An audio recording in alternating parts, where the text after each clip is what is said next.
ડાંગના વઘઈ તાલુકાના ધાંગડી ગામે રસ્તાની કામગીરીને લઈ રાજકીય ગરમાવું જોવા મળ્યું। ગામમાં 37 લાખ રૂપિયાના ખર્ચે 1 કિલોમીટરનો રસ્તો બનાવવાનું આયોજન કરવામાં આવ્યું હતું, પરંતુ કામની મુદત પૂર્ણ થવા છતાં માત્ર 700 મીટરનો જ રસ્તો બન્યો। એટલું જ નહીં, જિલ્લામાં ચાલતા ડામરના રસ્તાઓના કામને લઈને પણ ગુણવત્તા પર ગ્રામજનોએ સવાલ ઉઠાવ્યા છે।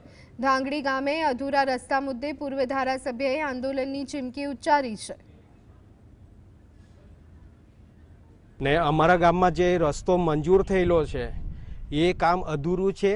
અહીં અધૂરું કામ હોવા છતાં અહીં બોર્ડ ને બધું લગાવાઈ ગયું છે ને અહીંયા સ્કૂલ અગાડી જે બમ્પની અમે માંગ કરી એ પણ પૂર્ણ થઈ નથી।